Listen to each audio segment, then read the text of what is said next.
میں کافی عرصے سے نوکری کی تلاش میں تھا مگر قسمت میرا ساتھ نہیں دے رہی تھی۔ حال ہی میں نے ایم ایس سی مکمل کی تھی اور کبھی سوچا بھی نہیں تھا کہ ڈرائیور کی جاب کروں گا، لیکن جب سیلری سنی تو فیصلہ بدلنا پڑا۔ پہلی بار میرا انٹرویو ایک بوڑھی خاتون نے لیا جن کی عمر 65 سے 70 سال کے درمیان لگ رہی تھی۔ میں الجھن کا شکار تھا کہ یہ جاب لوں یا نہیں، لیکن گھر کے حالات اجازت نہیں دیتے کہ انکار کروں۔ جب اس بوڑھی خاتون نے مجھے پرکشش سیلری بتائی تو میں حیرت میں مبتلا ہو گیا، کیونکہ یہ رقم میرے پورے 2 ماہ کے خرچ کے برابر تھی۔ انہوں نے یقین دلایا کہ اگر میں نے ذمہ داری سے کام کیا تو وہ میری سیلری بڑھا دیں گی اور گھر کے کوارٹر میں رہنے کی اجازت بھی دے دیں گی۔ میرے گاؤں میں تعلیم کے وسائل نہیں تھے، اس لیے میں شہر کے کالج میں پڑھائی کے لیے آیا تھا اور ہاسٹل میں رہتا تھا۔ اپنی ماں کو ہر مہینے ایک رقم بھیجتا تھا تاکہ وہ کسی کے گھروں میں کام نہ کرے اور عزت سے زندگی گزار سکیں۔ اس سے پہلے میں پڑھائی کے ساتھ ایک ہوٹل میں نائٹ ڈیوٹی کرتا تھا، لیکن دونوں نوکریاں کرنے کے باوجود بھی اتنی آمدنی نہیں ہو پاتی تھی جتنی یہ خاتون مجھے ڈرائیوری کی نوکری پر دے رہی تھی۔ حالات سے مجبور ہو کر میں نے یہ جاب قبول کر لی۔ حتمی فیصلہ تب کیا جب وہ لڑکی جسے کالج لے جانے اور واپس لانے کی ذمہ داری میری تھی میرے سامنے ہی اسے دیکھتے ہی میرے منہ سے بے ساختہ ماشاءاللہ نکل گیا۔ شکر ہے کسی نے سنا نہیں۔ وہی لڑکی تھی جسے میں پارک میں دیکھ چکا تھا اور تب بھی دیکھتا رہ گیا۔ آج بھی وہی حال تھا، حالانکہ وہ مجھ سے 10 سے 15 سال چھوٹی تھی، لیکن اس کا سفید رنگ، نیلی آنکھیں اور گول چہرہ جس پر ڈمپل بنتے تھے دیکھ کر خوشی سے میری آنکھیں چمک اٹھی تھی۔ میں جوانی کے ایسے دور سے گزر رہا تھا جہاں جذبات اور خواہشات حاوی ہو جاتی ہیں، اور وہ میری خواہش بن چکی تھی۔ وہ نظریں جھکائے بیٹھی تھی اور میں اسے نظریں اٹھائے دیکھ رہا تھا۔ اچانک اس کی دادی کی نظر مجھ پر پڑی۔ وہ اپنی نظروں سے مجھے جانچنے لگی، یہ فیصلہ کرنے کے لیے کہ وہ اپنی پوتی کی ذمہ داری مجھ پر چھوڑ سکتی ہے یا نہیں۔ ان کو متوجہ کرنے پر میں نے فوراً نظریں نیچی کر لی اور فرش پر نظریں جما دی۔ قالین اتنی ملائم اور نرم تھی کہ میرے پاؤں کی پھٹی ایڑیوں کو سکون دے رہی تھی۔ بوڑھی عورت نے مجھے ایک لفافے میں ایڈوانس رقم دی جو میری سیلری کا حصہ تھی۔ اس لیے تھا کہ کیونکہ میں نے اسے اپنی سی وی میں لکھا تھا کہ میں 2 نوکریاں کر رہا ہوں، اور انہوں نے میری سہولت کے لیے یہ رقم دی تھی تاکہ میں اس مہینے کے اخراجات نکال سکوں اور اپنے گھر بھی کچھ رقم بھیج سکوں۔ بوڑھی عورت اپنے مینیجر کے ساتھ بات چیت میں مصروف تھی اور میں نے ذرا سا اپنی نظریں اٹھا کر لڑکی کی طرف دیکھا۔ وہ اپنے موبائل میں گم تھی۔ جلدی سے میں نے دوبارہ نظریں نیچی کر لی کہ کہیں اس کی دادی دیکھ نہ لے اور میری نوکری خطرے میں نہ پڑ جائے۔ تھوڑی دیر بعد دادی نے مینیجر سے مشورہ کرنے کے بعد کہا کہ اگر میں نے ڈرائیوری کی نوکری ٹھیک سے کی تو وہ مجھے اپنی پوتی کے لیے بطور گارڈ بھی ہائر کر لیں گی، کیونکہ ان کے شہر میں دشمن موجود تھے اور وہ اپنی پوتی کو کسی بھی نقصان سے محفوظ رکھنا چاہتی تھی۔ میں نے فوراً جواب دیا، جی میں گارڈ کی نوکری کے لیے تیار ہوں۔ ڈرائیوری ویسے بھی مجھے زیادہ نہیں آتی، لیکن میں آپ کی پوتی کی حفاظت کے لیے کام کرنا چاہتا ہوں تاکہ کوئی دشمن اسے نقصان نہ پہنچا سکے۔ دادی نے چشمے کے نیچے سے مجھے گھورتے ہوئے کہا، صبر میاں، اتنے اتاولے کیوں ہو رہے ہو؟ ان کے شوہر سیاستدان رہ چکے تھے جس کی وجہ سے دشمنی عام تھی اور ہر وقت کوئی نہ کوئی ان کے خلاف سازش کرتا رہتا تھا۔ مجھے اندازہ تھا کہ اس لڑکی کی حفاظت کرتے ہوئے میری جان بھی جا سکتی ہے، لیکن اس وقت اس کا حسن میرے سر پر سوار تھا اور میں اپنے پرواہ کیے بغیر صرف اسے حاصل کرنے کے خیالات میں گم تھا۔ میں محبت کے جذبات میں نہیں تھا، بلکہ اپنی تسکین کی خواہشات نے مجھے قبضہ کر لیا تھا۔ نہ جانے کیوں میں ہر عورت کو اسی نگاہ سے دیکھنے لگا تھا اور خود پر سے کنٹرول کھوتا جا رہا تھا۔ اس کی ایک وجہ یہ بھی تھی کہ میرے ہاسٹل کے دوست شادی شدہ تھے اور اکثر ایسی ویڈیوز دیکھتے جو میرے جذبات کو مزید بڑھا دیتی تھی۔ میں نے خود کو اس عادت سے بچانے کی بہت کوشش کی، لیکن یہ لت میرے اندر گہرائی تک جڑ چکی تھی۔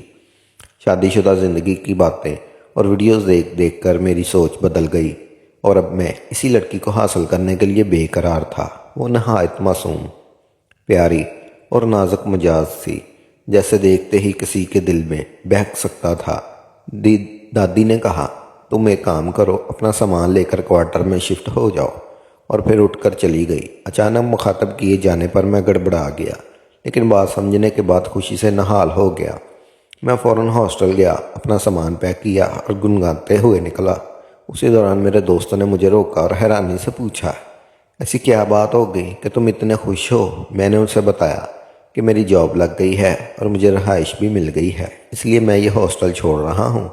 وہ حیرت سے دیکھنے لگے اور بولے، ایسی راتوں رات تمہاری کون سی لاٹری نکل آئی جو تمہیں ہاسٹل بھی چھوڑ کر جا رہے ہو؟ میں نے جواب دیا، بس لگی ہے، تجھے کبھی تفصیل میں بتاؤں گا، ابھی میں جلدی میں ہوں، سامان ٹرانسفر کرنا ہے اور اماں کو گاؤں رقم بھیجنی ہے۔ میں جلدی اپنا بیگ اٹھا کر ہاسٹل سے نکل گیا۔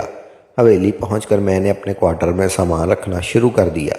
یہ ایک بہت خوبصورت چھوٹا سا کوارٹر تھا جہاں 6 لوگ آرام سے رہ سکتے تھے، لیکن فی الحال میں وہاں اکیلا تھا۔ ارد گرد اور بھی کوارٹر بنے ہوئے تھے جہاں باقی ملازمین اپنی فیملیز کے ساتھ رہتے تھے، لیکن میں واحد ملازم تھا جو اکیلا رہ رہا تھا۔ میرے ذہن میں خیال آیا کہ اگر اس لڑکی کی دادی سے اجازت لے لوں تو اپنی ماں کو یہی لے آ سکتا ہوں، لیکن فوراً یہ سوچ ترک کر دی، کیونکہ میں نہیں چاہتا تھا کہ ماں میری خواہشات کی راہ میں رکاوٹ بنے یا کسی بھی طرح میرے اس لڑکی کے بیچ آ جائے۔ میں ہر صورت اسے حاصل کرنا چاہتا تھا۔ وہ اتنی معصوم تھی کہ اسے خبر بھی نہ ہوتی کہ میں اس کے ساتھ کیا کر رہا ہوں۔ میری ماں نے میری تربیت اچھی کی تھی، لیکن ہاسٹل کے دوستوں کی صحبت نے مجھے بدل دیا تھا۔ ان کی عادات اور باتوں نے مجھے ایسی راہ پر ڈال دیا تھا جہاں اب مجھے یہ سب غلط محسوس نہیں ہو رہا تھا، بلکہ میں اس معمول سے سمجھنے لگا تھا۔ ہمارے ہاسٹل کے سامنے گرلز ہاسٹل تھا جہاں میرے دوست اکثر اپنی گرل فرینڈ سے ملنے جایا کرتے تھے۔ وہ نہ صرف ان سے ہاسٹل میں ملتے بلکہ ایسے تعلقات قائم کر چکے تھے جو صرف نکاح کے بعد جائز سمجھے جاتے۔ ان کی ان باتوں اور رویوں نے مجھے بھی اپنی خواہشات پوری کرنے کے لیے ایک حوصلہ دیا تھا۔ اگلی صبح میں جلدی اٹھا اور ڈرائیور کی گاڑی نکالنے کا کہا، کیونکہ بی بی کو کالج لے کر جانا تھا۔ وہ ناشتہ کرنے میں مصروف تھا تو میں نے اسے جلدی کرنے کو کہا۔ اسی دوران وہ سرخ ٹاپ اور جینز میں باہر نکلی۔ میں نے اسے دیکھا تو جیسے پلک جھپکنا بھول گیا۔ اس کے لمبے بال اس کی کمر کو چھو رہے تھے اور شرارتی لٹیں اس کے چہرے پر آ رہی تھیں جہاں وہ مسکراتے ہوئے پیچھے کر رہی تھی۔ وہ موبائل پر کسی سے بات کر رہی تھی اور اسی کی معصومیت میرے دل و دماغ پر چھا گئی تھی۔ میں اسے مسلسل دیکھ رہا تھا جب ڈرائیور نے میرے بازو پر زور سے ہاتھ مارا۔ میں نے اوپر دیکھا تو ٹیرس پر اس کی دادی کھڑی تھی اور مجھے گھور رہی تھی۔ میں نے فوراً نظریں نیچی کر لیں، اس کا بیگ اٹھایا اور جلدی سے گاڑی کا دروازہ کھولا۔ ہم کالج کے لیے نکل پڑے۔ بی بی کو کالج چھوڑنے کے بعد واپس آیا اور کوارٹر میں جا کر سونے کی کوشش کی، کیونکہ میں رات بھر جا کر مسلسل یہی منصوبہ بنا رہا تھا کہ اس لڑکی کو کیسے حاصل کروں اور اس کی دادی کو خبر بھی نہ ہو۔ مجھے معلوم تھا یہ خاندان بہت با اثر تھا اور اگر یہ سب ظاہر ہوا تو میری جان بھی جا سکتی ہے، لیکن اس وقت میں ان تمام خطرات سے بے نیاز صرف اپنی خواہشات کی تکمیل کے بارے میں سوچ رہا تھا۔ میں اتنے حواس باختہ ہو چکا تھا کہ مجھے اپنی جان کی پرواہ بھی نہیں تھی۔ اماں کو میں نے رقم بھجوا دی اور وہ بہت خوش تھی۔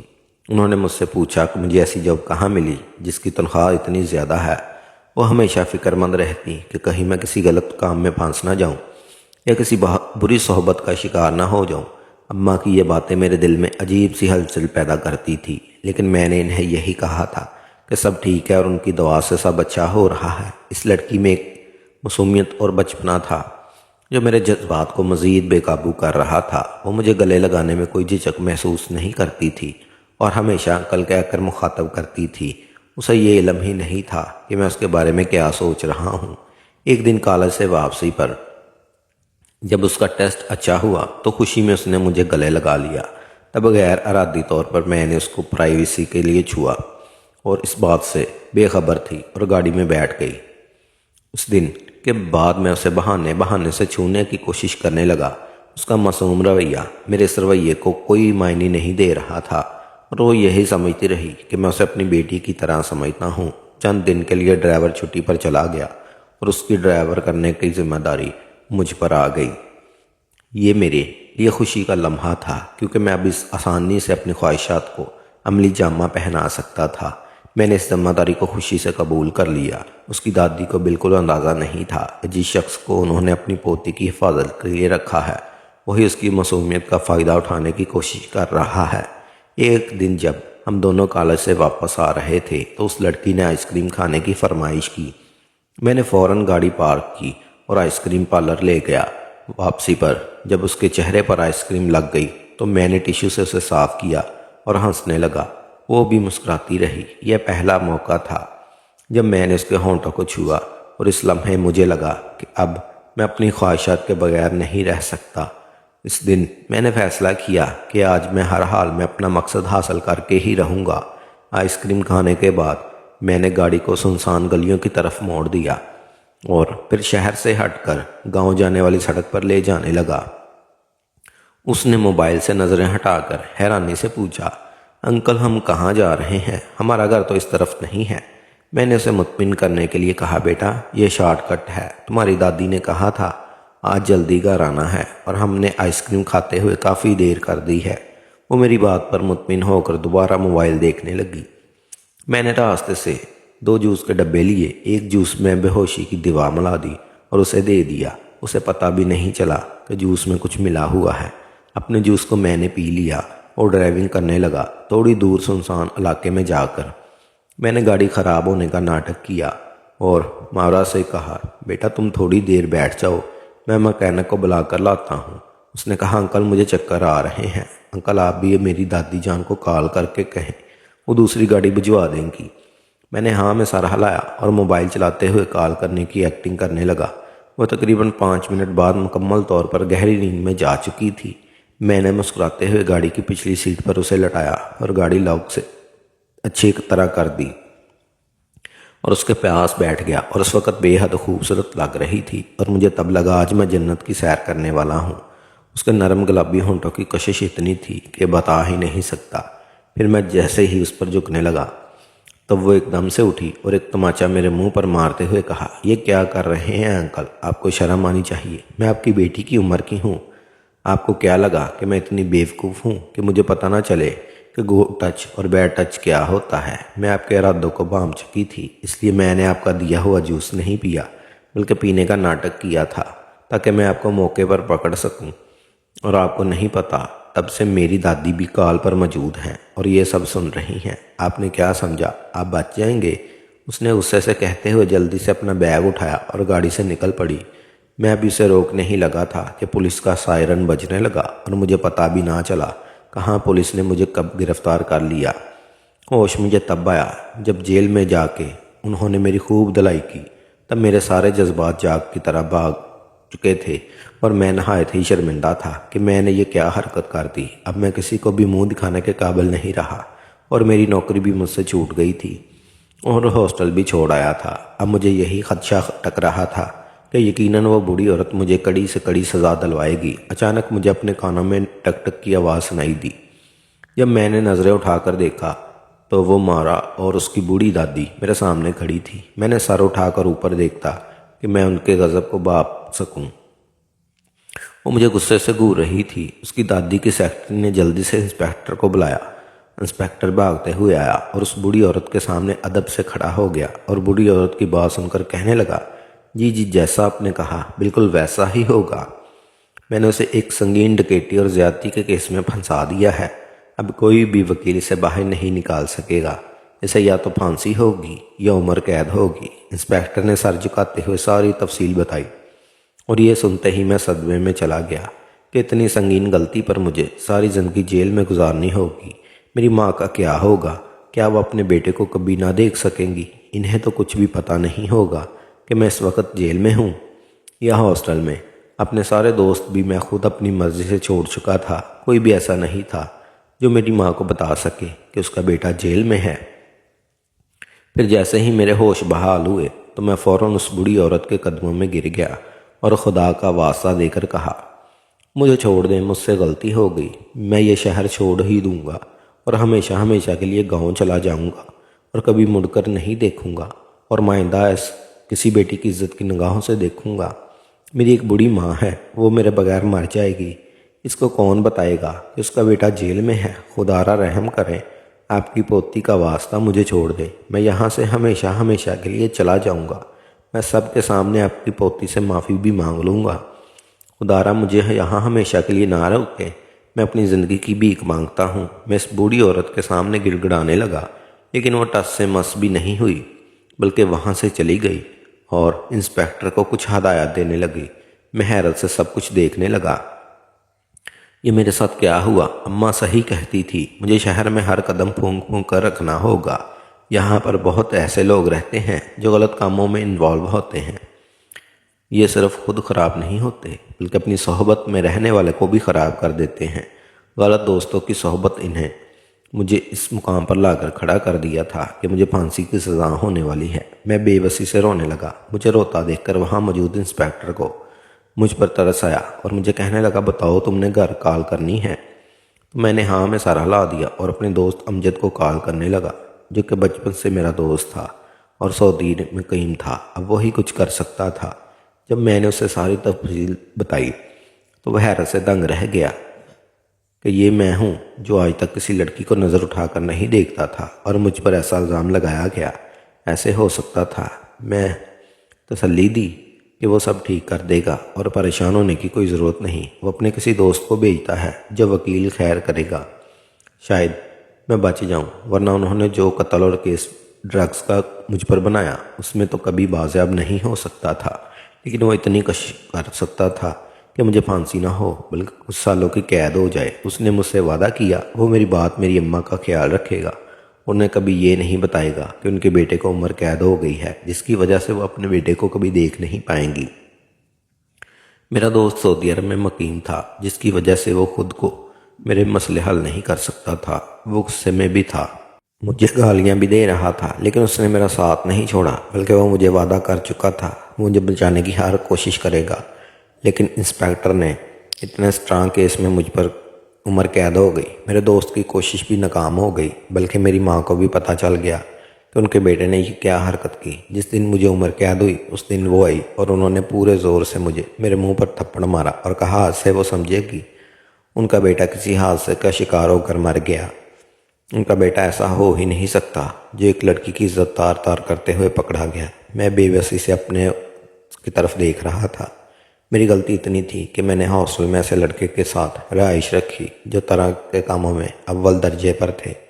میری ماں مجھے ہر بار سمجھایا کرتی، لیکن میں جذبات میں گر گیا، بہت غلط فیصلہ کر چکا تھا اور اب مجھے اس فیصلے کو ساری زندگی کے لیے بھگتنا تھا۔ مجھے تب ہی سمجھ جانا چاہیے تھا جب اس بوڑھی عورت نے مجھے یہ بتایا تھا کہ ان کا تعلق سیاست سے ہے۔ مجھے اس گھر سے دوری اختیار کر لینی چاہیے تھی اور ان کے گھر کی بیٹی کو اس طرح بری نگاہوں سے نہیں دیکھنا چاہیے تھا، مگر نہ جانے میرے دل میں کیا خیال آیا کہ میں اس حلال طریقے سے حاصل کرنے کی بجائے حرام کی طرف نکل پڑا تھا۔ مجھے معلوم ہو گیا تھا شاید میں اسے اپنی بیوی نہیں بنا سکتا، اس لیے میں نے اسے غلط نظروں سے دیکھنا شروع کر دیا تھا اور اس کو حاصل کرنے کے لیے غلط ناجائز ترکیبیں سوچنے لگا۔ اس میں بھی زیادہ ہاتھ میرے ہاسٹل کے دوستوں کا ہی تھا اور ان کے آگے دوستوں کا بھی، جو مجھے ہر وقت فون پر سمجھایا کرتے تھے کہ کس طرح میں اس لڑکی کو حاصل کر سکتا ہوں۔ اس پر شاید زیادہ غلطی دوسروں کی نہیں تھی بلکہ میری اپنی تھی۔ میری اپنی بے جا خواہشات کی وجہ سے یہ سب ہو رہا تھا کہ ماں نے بیٹا ماننے سے انکار کر دیا اور جس لڑکی کو میں نے حاصل کرنے کی کوشش کی اس نے مجھے ہمیشہ ہمیشہ کے لیے جیل میں بند کروا دیا، دوسروں کے لیے برق کا نشان بنا دیا۔ شاید ہم جیسے لوگوں کا یہی حال ہوتا ہے جو جائز کو ناجائز طریقے سے حاصل کرنا چاہتے ہیں۔ اور آج مجھے جیل میں بند 10 سال ہو چکے ہیں، لیکن آج بھی میرا ضمیر مجھے روز ملامت کرتا ہے۔ کاش میں نے اس معصوم لڑکی کو اس نگاہ سے نہ دیکھا ہوتا تو آج میں بچ گیا ہوتا، بلکہ اپنی ماں کے ساتھ ایک خوشگوار زندگی گزار رہا ہوتا۔